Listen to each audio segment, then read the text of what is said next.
ودعفت التباد وأرضية وكقرن شبيسة معد كهوسة دحى خديجة بنت خويلد أبو هولة أرضنا يا مناسبة مقام كيدو سرية لغو قبتي هول كاشرار كي حفلتها يا جامعة برق أفريقيا أبو هولة والدين عقال علماء الدين مسؤولين كهذا مجمع معيد الدين أبو هولة كسوق قيب قلي مسؤولين كلا وقهرنتي هلكن وحكاها المامل كمعد كاسي أحمد حرير حاتشنوح حكمر بحي أرضنا كقرن شبيسة معد waxa ka qalin jabiyay macadka toddoba dufcadood oo tan maanta aynu fadhino ay u dambayso waa dufcadii toddobaad oo ka baxda macadka ilaa intii la aasaasay waxayna ka kooban yihiin arday 18 ardaya oo sanadkan dhamaystay daraasadii looga baahnaa dugsi hoose oo diiniya isla mar ahaantaana aan u diyaarinay inay u gudbaan marxaladii tan ku xigtay ee thanawiga ahayd annaka wixii muruq iyo maskax iyo aqoon aan soo gelin karaynay inta awoodayada waan soo gelinay waxaanu rabnaa inaanu maanta dugsiyada thanawiga ay nala fadhiya sida macadka furqaan oo macadku hoos tago inay nagala wareegaan ardayda 18 ardaya ee ka soo baxday macadka daraasadoodii soo dhamaystay shahaadooyinkoodii ay ku soo takharujeen iyo bayaanaadkoodiina aan u diyaarinay codsanaya sidii ay ahaan jirtay ardayda ama barakadu ay ku jirtay oo macaahida cidaadiga ardayda ka soo baxda sanad walba waxay ahaan jirtay ardayga u sareeya oo kaalinta koowaad u gala ama ugu horeeya in macadka sare markuu tago uu bilaash uga dhigo ardayga ugu darajada sareeya waa ardayga celcelis ahaan keenay boqolkiiba 97 iyo waliba dhibco u dheeraada delinaysa marxaladii cidaadiga ahayd ee hoos dhexe u gudbaysa marxalo thanawiya ama dugsi sare oo diiniya hankooda u yahay ama loo diyaariyay waa bogaadeen oo hambalyeynaya ilaahina tabaaraka wa tacaala waxaan u weydiinaynaa si wada jira inta tacliintooda ka dhimanay ilaahay inuu fududeeyo inta ay soo barteen ilaahay inuu intifaac weeye rabbi ilaahay weydiinna tabaaraka wa tacaala waa dhiirigelin muhiimadeedu waa dhiirigelin iyo iclaamin in macadkii arday ka baxday arday cusubna uu qaadan karo marka saasaan maartay farxadda waa la qaybsanaynaa ardayda la soo barbaariyay ee waqtiga soo galay macallimiinta insha Allah taala waa mahadaas ay leeyihiin ardayda inta baxday mooyaane inta hadhay waxaan faraynaa oo aan kula dardaarmaynaa inay dadaal inay xoojiyaan annagu isku maqar baanu nahay macadkan oo iskuulka xarunta ay wax ku bartaan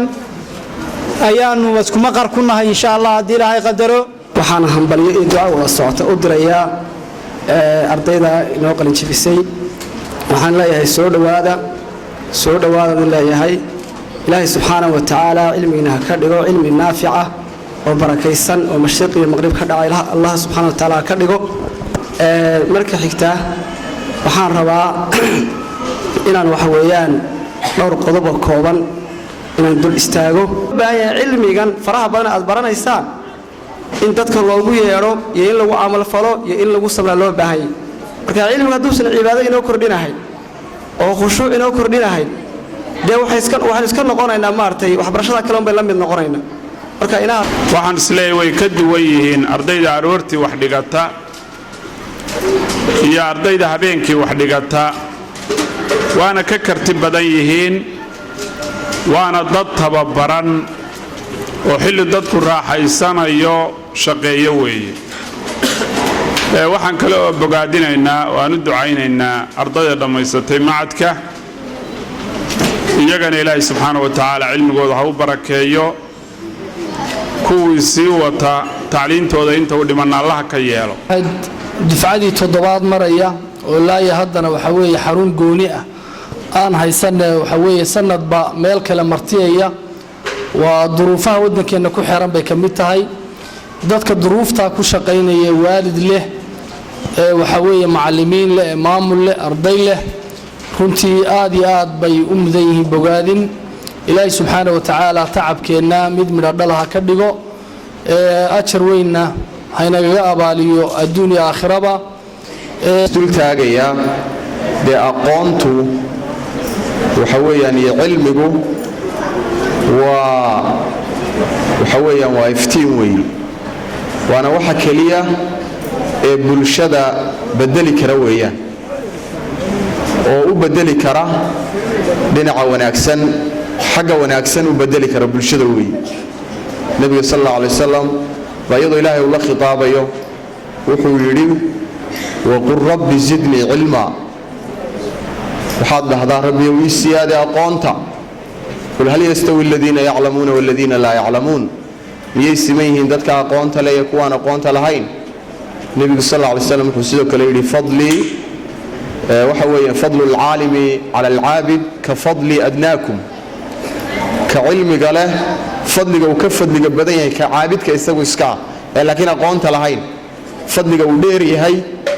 iyo qiimaha uu dheer yahay waa sida fadliga iyo qiimaha aan anigu dheerahay ka idinku hooseeyo oo kale weey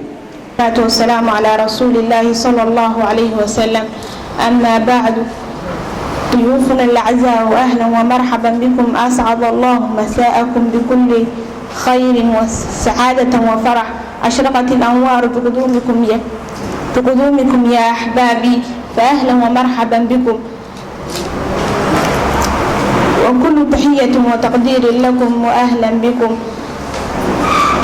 أهدي إليكم أجمل الورود وممزوج الرائحة بمحبتي وتقديري فشكرا لكم على حضوركم الحفل اليوم وتشرفت كثيرا بوجودكم وأهلا وسهلا بكم